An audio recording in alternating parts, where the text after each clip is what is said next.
So the way I'm going to work this evening is I'm going to be introducing you to a tool, and I'll use it to introduce it. So every now and then I'll stop and say, what are you noticing? What am I doing? What aren't I doing? What are you learning about yourself or somebody else in the group from what we're doing? To give a little bit of an overview, I wouldn't consider myself a coach, although we are a coaching institute, we do give out coaching accreditation. I would think of myself as a modeler, that I help to create models of the way that people think, the way that they interact, the way that they think about time, decision-making, the way that they hold it in their bodies. And I help them to create models and then to engage in modeling together. I work in a huge range of areas. So one week we might be knocking on the doors in housing estates of the most deprived areas in the northwest of the UK. We might be engaging with families with drugs or alcohol issues, and we'll meet them at the door and we will start the coaching process in that moment. It is in the way that we build relationships with them, and we get all sorts of reactions. We may go away, but we will come back. And we'll come back again, because what we're looking for is how to engage the young people who are not in education, not in training, not in work, to come out, who've dropped out of the system. We pick them up, we get them together, we teach them clean language and coaching skills, and we help them to become a self-organizing system. I'm thinking just about Jean-Francois's presentation. The group size is really important. It's about the size of a jazz band.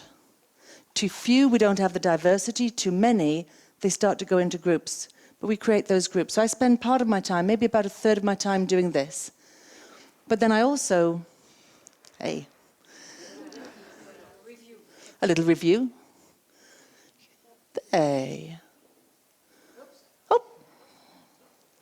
We spend part of my time in high-end corporate, highly resourced, highly effective people who make big decisions that affect lots and lots of other people, that affect the food that we eat, the things that we can buy, the way that shops get, the products get to the shops. But the process that I offer is exactly the same.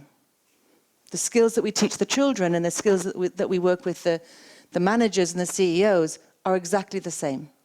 The way that I talk to them, the language I use might adjust slightly, but hardly at all.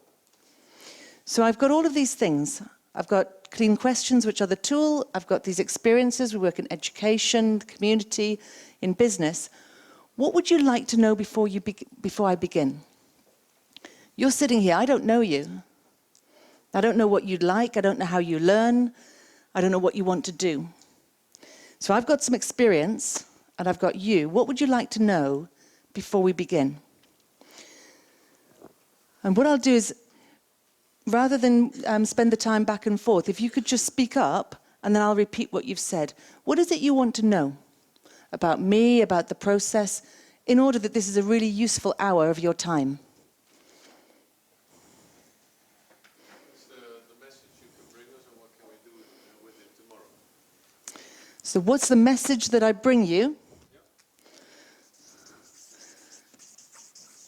And what can you do with it tomorrow? When you know that, the message that I bring you, and what you can do with it tomorrow, what difference will that make to you? Don't know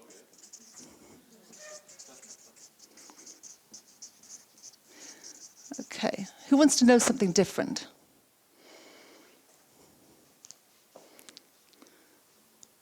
How will you surprise me? How will I surprise you, Philippe?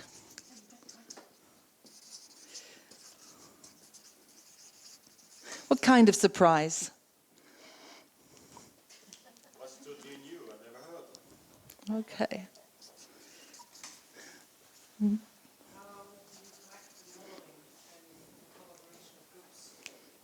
So connecting modeling and collaboration of groups.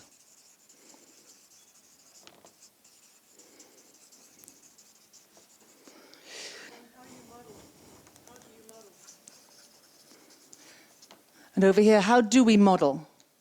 What is the modeling? Yeah.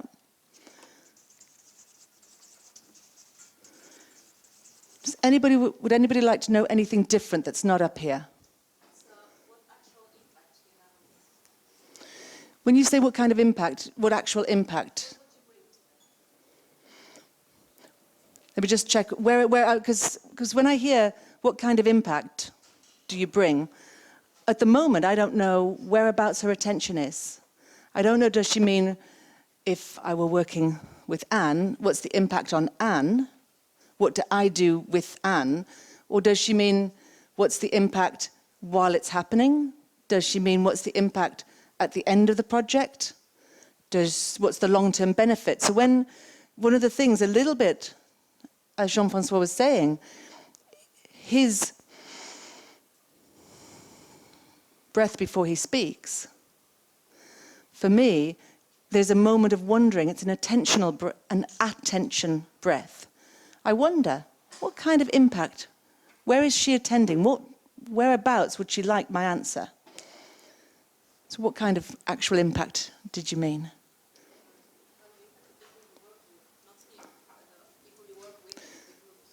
So what's the impact on the people that we work with? And when you say impact, where are you thinking about? Do you mean in the moment or later on? In their lives. Okay. Okay. Does anybody need to know anything different? That'll do. Okay. So, with clean language, the first thing is it's primarily about attention. Yeah, thank you. In a minute. It's primarily about attention. That is the quality of attention that we pay to one another and to ourselves. Right is forward, left is back. Okay. So it's about what's currently happening, about meeting people where they are, meeting yourselves where you are. And if you take a breath for a moment before you speak, is to notice what state am I in? Which part of my brain am I operating out of? Am I receptive? Whereabouts is my attention? Am I here? Am I somewhere else? So what's currently happening? And even before you answer a question such as what would you like to have happen in the near future, the state that you're in the moment that you think about it will affect the kinds of thoughts you're able to have. One of the things that clean questions do is that they don't allow you to simply react to what's said.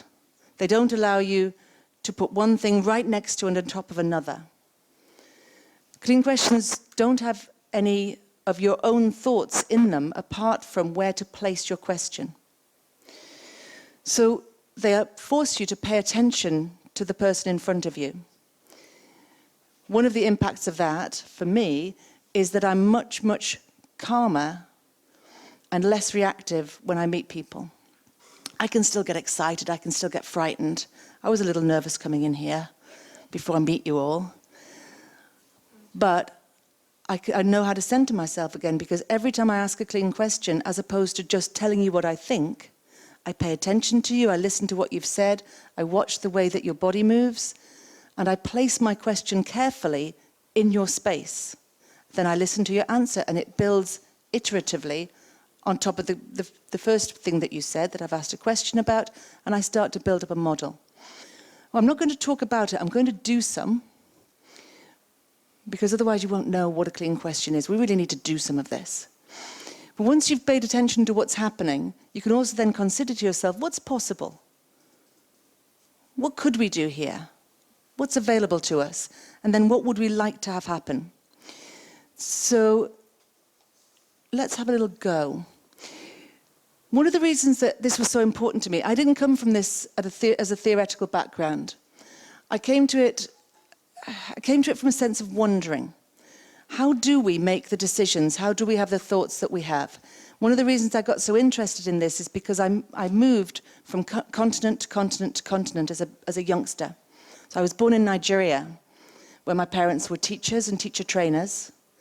And I grew up in a very tactile, very warm, running aroundy sort of area. And then we moved to the UK, to the north of the UK, where it was very concrete and angular. And there were rules that I had to learn very quickly. I didn't know them. And then we moved when I was 9 to California, where one of the first social codes, the invisible architecture that I crossed, was that the first person I connected with in the playground was black. His name was Tui. And I know that people were awkward with me, but it took me quite a while to understand I'd crossed a social code that existed in this school that I hadn't had access to in this school, and that would be a nonsense where I was born and raised as a toddler. And I became interested in how people's internal models or ideas affect the behaviors, the things that they can then do socially. So I was very interested to find out a tool that would help me unpack this. And I wanted to create, well, we'll come back to this one in a minute. We'll come back to this one. I searched all sorts of things. I was very lucky in many ways. I was introduced to NLP when I was in my late teens, and the neuro-linguistic programming. And so I learned to investigate the study of the structure of subjective experience. But there was a lot of jargon. It was great stuff, but a lot of ideas I had to learn. I was also a youth worker at the same time, working with teenagers in London, at the same time that I was at university. And then one day somebody said, come and meet this guy, David Grove. He's got this stuff, clean language. It's really good. I said, okay, I'll go and see this. And I went along, and he was originally a zoologist, and then he became a counseling psychologist, very, very interested in when a symptom sits there. I think somebody earlier in the conference today, they said, today's solution is tomorrow's problem. He said, symptoms, when clients come to you with symptoms, they will have been created out of a context and in a moment that you're not present to as their coach or facilitator or therapist. You don't know where they belong.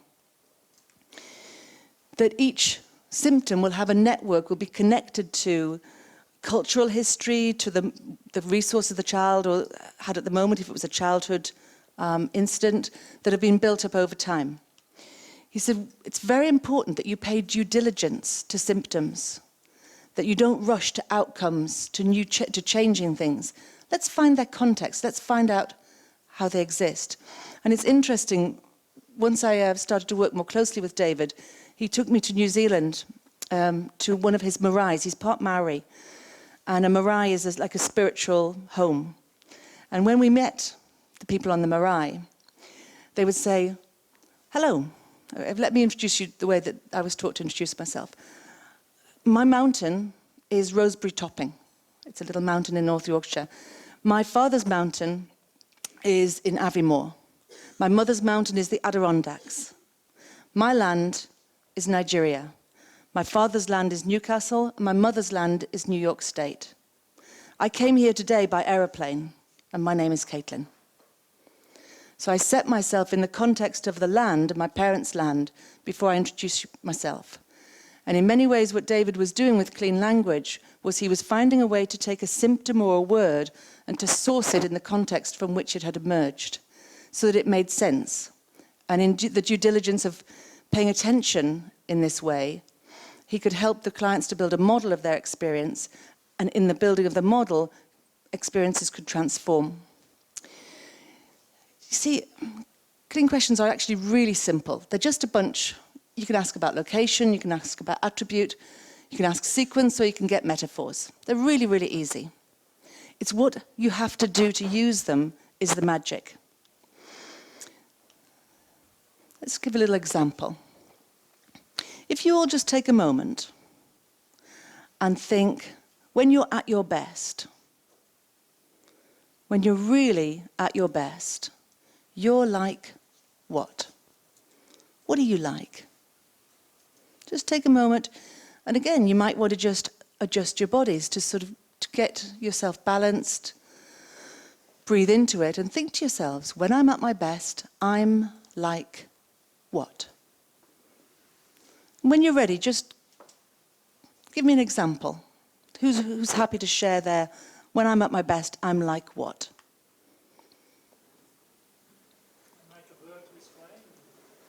So I'm like a bird who is flying. Do you hear that? I'm like a bird who is flying. So I'm going to come to this one in just 1 minute. Who's different to that? Who's not like a bird who is flying? Who's different? Yeah. A light bulb. We've got a light bulb, a bird who is flying. Who's different again? Is that Philippe? A young kid playing. And a young kid playing. So with clean questions, the big concept of them is adjacency. So in order to ask a clean question, I have to give up what kind of bird this is. I have to give up any ideas that I've already preconceived about this. And I say, oh, like a bird who is flying. And I can ask about the attributes of the bird. I can ask about the location of the bird. I can ask where the bird came from, where the flying came from. I can ask what happens next. I won't ask a metaphor because he's given me a metaphor. If he'd said, I'm absolutely on fire, even that's a metaphor.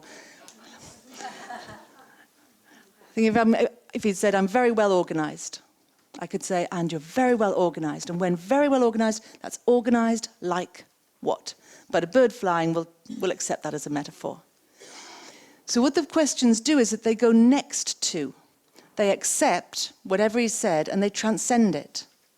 So they accept, they extend it, they transcend and include it. They're not about change. It's not a change methodology in that sense. It's a way of paying attention to another person. And then in the way that the quality of attention you pay allows them to pay attention to themselves. So if it's a light bulb, you can already start doing this. What could we ask them? So when it's a light bulb. Oh. Sometimes you can just repeat it back to them and leave a little space and they'll give you more information. It's a light bulb that is on. Okay, I have to just show you as well because it goes like this. It's a light bulb that is on. So we can ask, what kind of on? What kind of light bulb? What else could we ask? Just using these questions in his word. Where is the light bulb? Where is the light? Where is the on? So any word can be applied to anything. So any question can be applied to anything.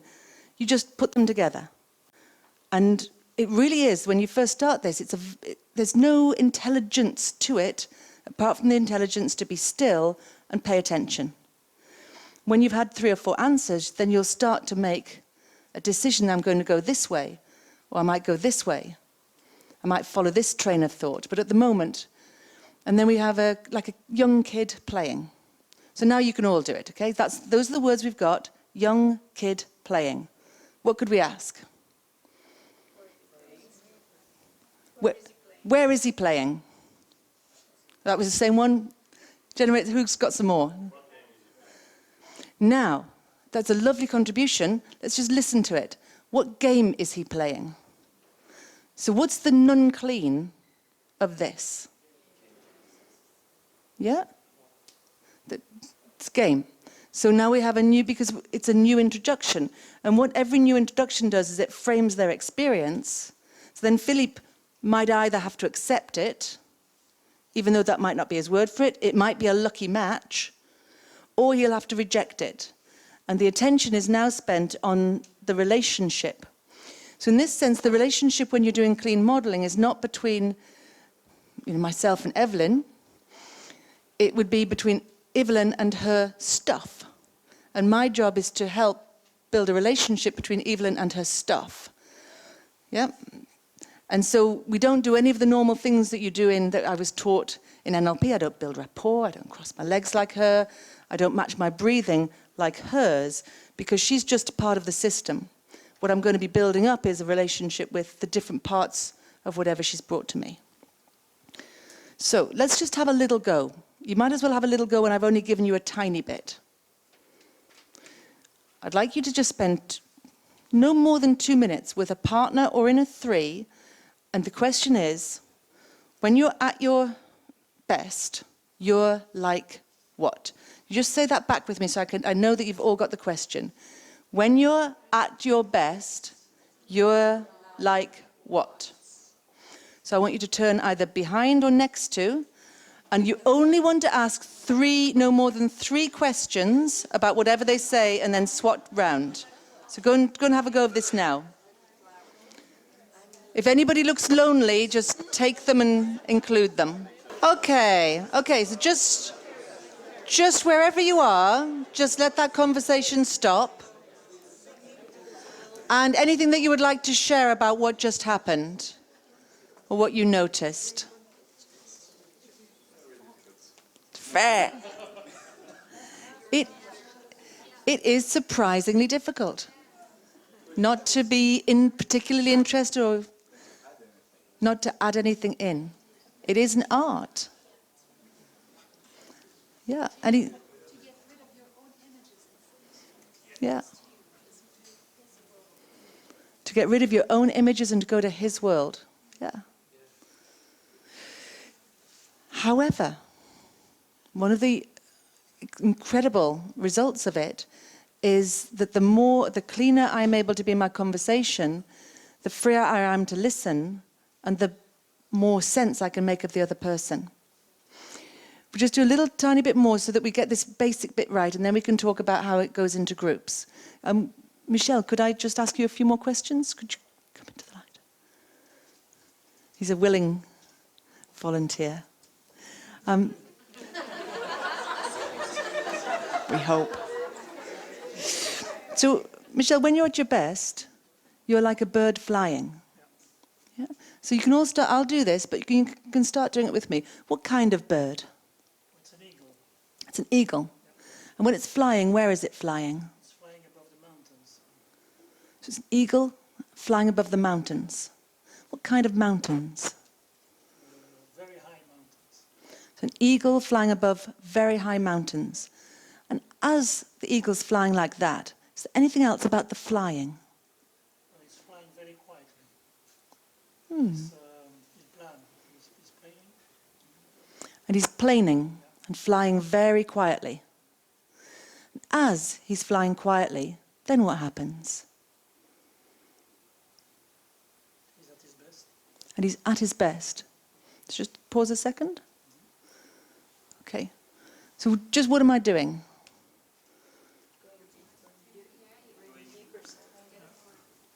So some of you think I'm digging and going deeper.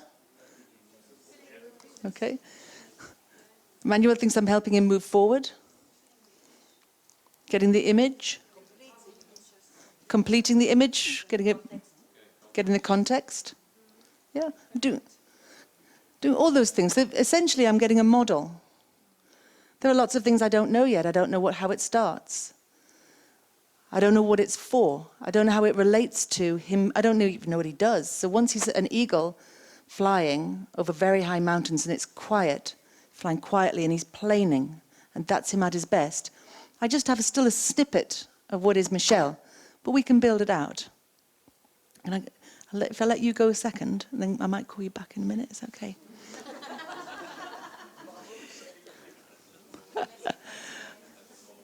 So, and this is simple. We're just talking about a resource.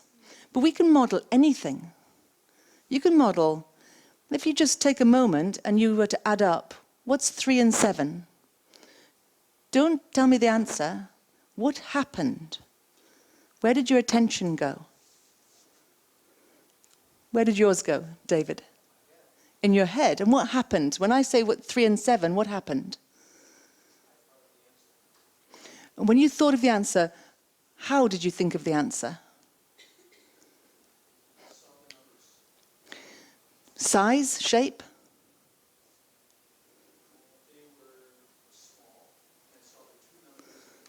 So I'll do you for. He saw the number, and the plus sign. Who didn't do that? Who does something different? What did you do? So there was a joining them. So it was a joining like what? So you put them side by side, and then what happened? Instead of having 9, I have 36. Lovely. It's all bow between the two numbers. A bow. So a bow between the two numbers. Who did something different?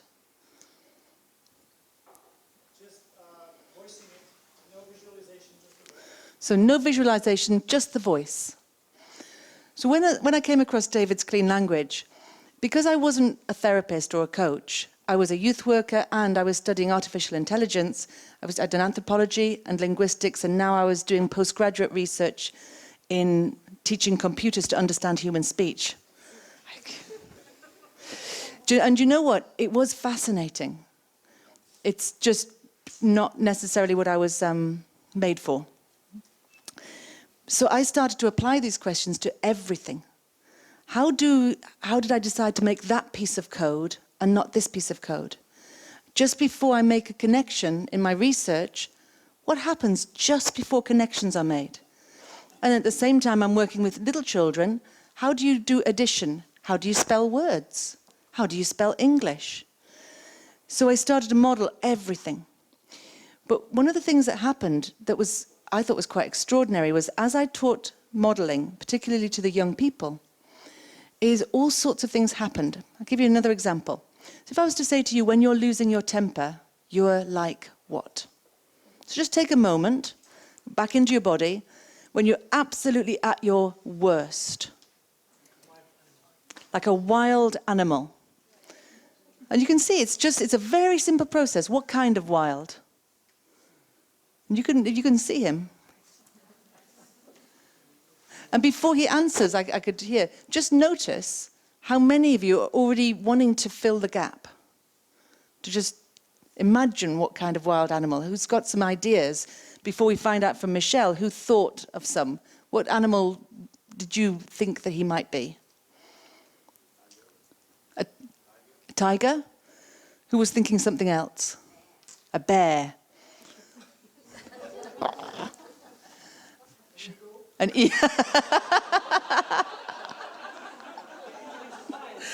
eagle. Luckily, we can find out. So always, this is an attention process. It's the attention comes out of me and it goes here. Because the owner of the information is this one over here.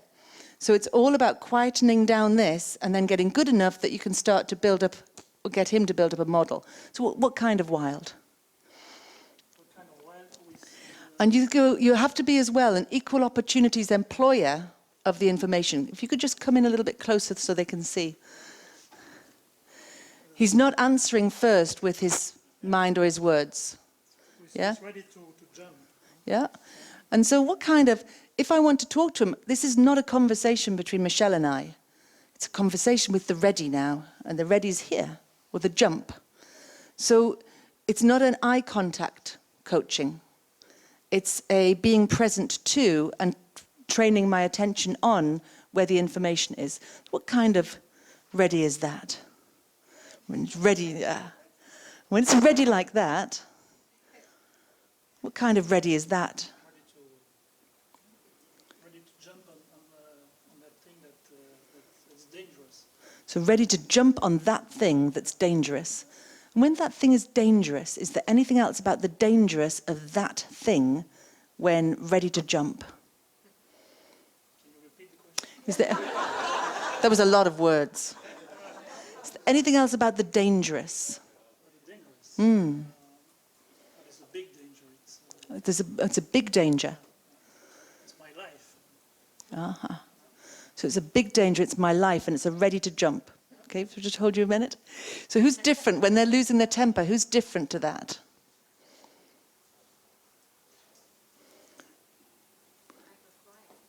I go quiet. So what could we ask? What are some questions we could put next to those words? I go quiet. What kind of quiet? And in this process, we tend to keep their words exactly the same.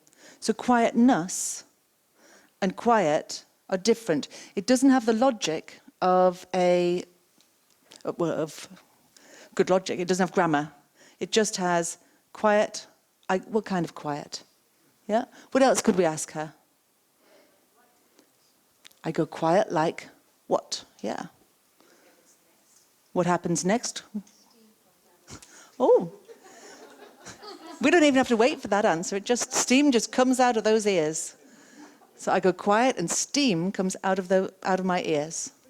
Yep. So again, are you getting a little feel for this? The way that it worked was when we started to do this in groups, is what it did was it started to unpack some of the hidden, the invisible architecture of the people in the room. So if I tell you that when I'm losing my temper, I go quiet. And then when we started to model this out, people would say, oh, so when you're raising your voice, you're not angry. I said, no, I'm passionate. I want to wrestle with you, but I'm not angry. I'm never angry if I'm shouting. If I'm shouting, I'm very safe. It's when I go quiet, you have to worry. So what we had when I started, because it was with teenagers, I'd say to the boys, what would you like to have happen? Oh, I'd like to stop getting into trouble for fighting. So when you're fighting, how do you know it's going to happen? Oh, and then we'd say, I get like this. I'm getting like a wild animal. I go, oh, I don't. And I'd say, who's different to that? Oh, I go quiet. Who's different to that? And then we'd start to very gently unpack the whole thing. And so, for example, one of the kids goes, oh, I go red. What kind of red? Oh, blood red. Oh, you go blood red. Who's different to that? Now, what we didn't do when you're working in groups, and I don't know how you do the coaching in groups. Remember, I was not intelligent. I knew nothing about systems thinking or anything like that. I just had a bunch of kids and these questions. That's all I had. What I found was you had to go from one to the other, because if I just worked with Michelle, some of you will get bored. Because we like to be involved, we like to have our own neurology. I can ask them 2 or 3 questions, I can get you to ask 2 or 3 questions. So this is how I did it. But what it did was that, I didn't realize, was that whereas what the children were used to was somebody teaching them, telling them, when you want to control your temper, you need to try this, you need to try that. Have you done this? I'll be the expert, I'm okay, you're not okay. I will help you to be more okay than you are today. Was this. More often than not, they were in these kinds of situations where nothing happened, where ideas went back and forth, but there was no structure. But what we were doing was I would ask one person a question, they would answer. Then we'd ask another, they would answer. But as they're listening, they're comparing and contrasting their internal stuff with other people's internal stuff. At no point did I ever say, you need to manage your tempers better. But what they started to do, for example, the boy who went red, so before you go red, it's like what? He says, oh, it's maroon. I say, okay, and before it's maroon, it's like what? He says, oh, it's purple. I say, okay, you go to somebody else, go to somebody else. Come back to him, I say, before it's purple, whereabouts is it? He says, oh, then I'm blue, like my mum, like the sky. Yeah, okay. So we've got him, we've got the guy who goes quiet, we've got the guy who switches. What happens the next session is that their systems have been reflecting and processing. And what's really key, again, I didn't know this, I don't claim that any of this was a clever idea. It was just something we did. The cleverness came afterwards, where we went, oh.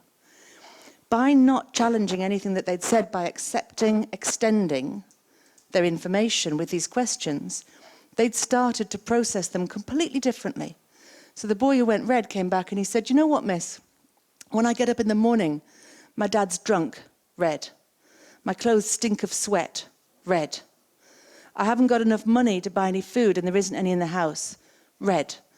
He said, when I get to school, miss, my red's right here. Is that why I hit people? I go, I don't know, because that's always the truth. I never know. He says, well, what I'm thinking was, when I come to school, if I'm feeling red, I can go to the duck pond, I can look at the water, and I can breathe in blue and make myself purple.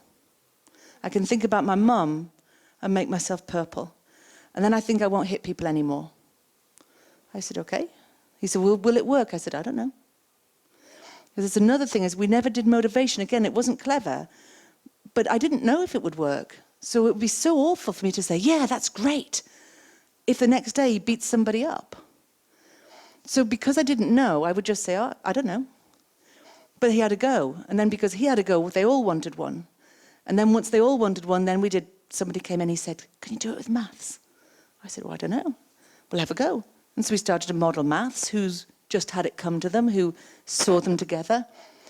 And again, what we found was that the system created a level of collective intelligence because they paid attention to themselves, to where their symptoms or their attributes, their thinking was sourced.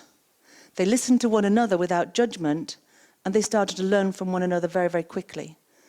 So this is how, for me, clean language and then systemic modeling, which is the application of it in groups, developed.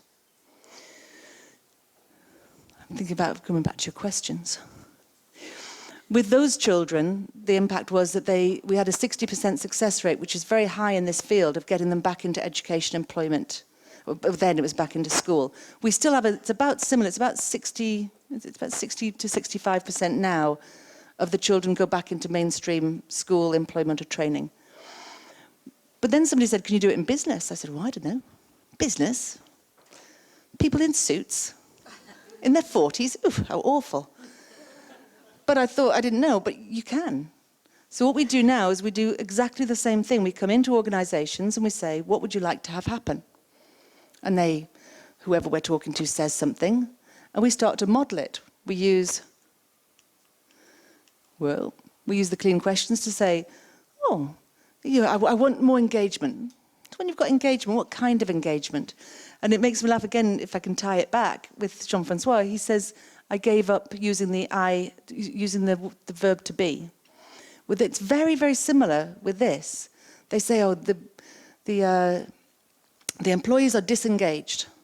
We say, all right, because that's a fixed thing. It's not true. It's just a truth. And if we hold it the way it is, it's a fixed binary thing. They're either engaged, they're not engaged, and that's the end of it. You say, so when they're not engaged, what have you seen and heard that lets you know they're not engaged?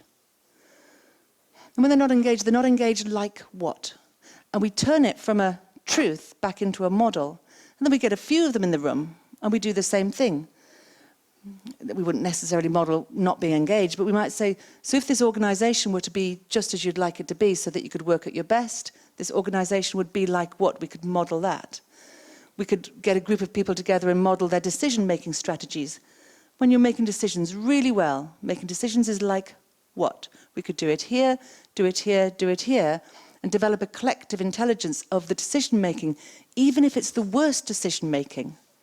We'd still have a model, and the system would be able to learn from that model by doing the modeling in the moment. Let's have one more little go before it's... So if you just think to yourselves, and you might want to just put yourselves back into you being at your best. Just take a moment, physiologically, and with your attention to be you at your best. What's something that you would like to have happen? Either in your personal lives, in the world. And what we're going to do is we're going to say, what would you like to have happen?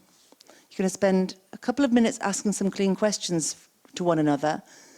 And then I'll be asking you, let's just do that one first. Let's do it in that order. So who's got some examples? What would you like to have happen?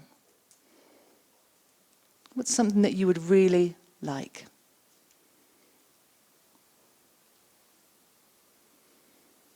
And then you can just share it up. Just what's happening now. And what kind of something is what's happening now? I'm feeling great, at my best, I'm doing what I like. I'm feeling great. I'm at my best. I'm doing what I'd like. I'm doing what I like. Yeah. Who would like something different? When you're thinking about an outcome or something that you'd like to achieve, or just something that you'd like to have happen, who's got something different? World peace. And world peace. Is there anything else about world peace? People no longer fighting and killing. So when you've got something like that with world peace, people no longer fighting or killing each other, what could we do with all we've got are those questions and world peace? What could we ask him? What happens next? Yeah? It was a different one. Is there anything else about world peace? Yeah. It'll be like what? So all I'd like you to do now is just turn to one another and a couple of questions and really pay some attention. Whatever they say, just say it back to them, make sure you've got it. And ask them a question, listen to the answer, say it back again, ask them another question. Just have a little practice of really giving each other high quality attention about something that you'd like to have happen. Plus 2 or 3 of these questions. I'll give you a turnaround every 2 minutes. Okay, just bring your attention back here again.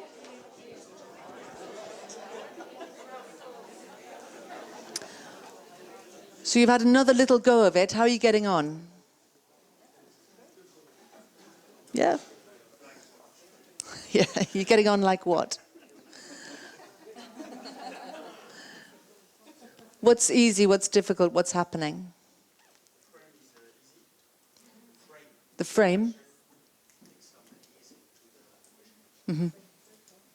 Yes. I think it's questions pop up in your head if you can't answer. I think that's what makes it difficult. A zillion questions pop up in your head, but you can't ask them. That's what makes it difficult. It's true. A client, when I very first started training this, they kept saying, but there must be more questions. Surely there's more. How can I get more, the answers I need? Of course, there are. You can ask other questions, cleanish ones. But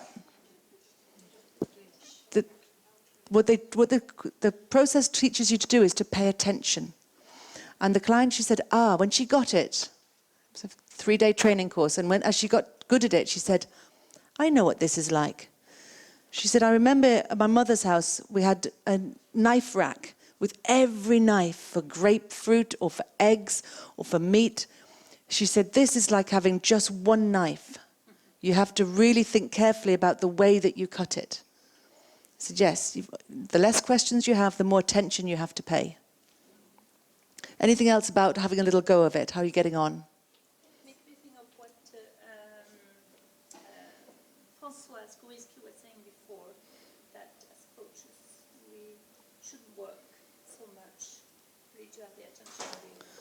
Yes. So it's a parallel. There's parallels. The less work you're doing, or put it a different way, the more work you're doing, the less they're doing. The more it comes from your system, the less it comes from theirs. I mean, one of the questions that you wanted to know was, how does it lead to collaboration? One of the things that it does do is it reduces drama. Are you all familiar with Karpman's drama triangle? Yeah. So one of the things it does by paying exquisite attention and accepting and extending whatever's been said is it's easier to avoid letting yourself or your client go into the drama triangle. They can be in the drama triangle, and when we introduce this to groups, people do go into drama. I had a lovely one. I think I might have mentioned it when I was at ICF in Malmo, but it was just such a beauty. We asked the organisation, we said, if this project was to be really fantastic for you, it will be like what? And one of them said, it will be unclear. And this one said, we haven't even started the project yet, and your negativity will ruin everything. So, okay. And the thing is, it is very difficult to go into drama, into contempt, if you have to ask clean questions. Because to ask them, you have to pay attention to what is, not what's in your head. So as a facilitator, I can say, just notice this drama. I stand between them. And I say to the group, so when she says it's unclear, for her, that's negativity. Let's just find out a little bit about what that unclear means for her. So when she says it's unclear, unclear is like what? She says, well, it's like we're going to have our head against a brick wall and none of us will be able to see the way that we are going. So, okay. Now you can understand, if you ask a few clean questions, you can understand the source of the drama. But we can hold it there and say, for you, unclear is like a head against a brick wall. And for you? Oh no, she says, unclear is where so far we've been on train tracks. But now, with this new project, we need to assess the landscape and decide which way we're going to go. Unclear is about not having to follow what's been before. Yeah? So what starts to happen as you train the group to ask clean questions is that when there's conflict, they move to curiosity. When there's contempt, they would start to automatically inquire into it. And again, this wasn't by design. It's not because I was clever and I designed this thing. It's just that I applied the clean questions over and over and over, and gradually the group started to become a self-organizing, self-learning system. It started with the children. They would say to me, I'd come in and say, you can probably tell I talk fast. I'd come in and say, right, everybody, sit down, grab this, we're going to do some maths. And one of the children said, Miss, you're talking too fast. And I say, but you talk as fast as I do. What do you mean? She says, no. It's not for me, miss. I do learn like a chimp's tea party. I like ideas thrown at me. She said, but Naomi, when Naomi is learning at her best, she's like a still pond. She likes one idea thrown into the middle. She likes the ripples to settle. And then she can see. Now you, miss, you're throwing rocks at her. I go, okay. So now these are the worst girls in the worst schools in London, but you're going to train me to train her, and you don't even like her. But they felt competent. So that's how there's something in the attention, the ability to uncover the ways that we are thinking, the ways that we learn. Then you can advocate for one another, and then it leads into collaboration. It leads away from contempt towards curiosity. So, it's a very simple tool. It does require an awful lot of attention and discipline. It's an art form. You do it again. You do it again. And we always work in pairs because I forget myself. I get excited. I choose one person in the group over the others because they're like me. So we have to force ourselves it's not just that we don't choose one word over another, but we include the whole group and get their ideas so that we can move into creating networks of intelligence across a group with all the different ideas being included. So I don't know if I've surprised Philippe. What kind of surprise was it? You shouldn't have added the word game. That word had no place in his metaphor. Absolutely. We'll be available for questions and conversations afterwards, but you have, and some people have been sitting a long time today, having ideas and listening to different approaches. There are some resources, there are courses within the clean field, which is very new. My specialism is groups. There are lots and lots of other people use clean language one-to-one. And if you go and look on the internet, you can find there's lots and lots of free resources. You don't need to, you don't necessarily even have to go on a big course. You know, you can just take, if you just take that, and the slides will be available. You see this? This is all I had to start with. Because David Grove taught us the questions and then off he went. Take this, go and apply it, keep applying it, and you will learn all sorts of things about yourself and somebody else. So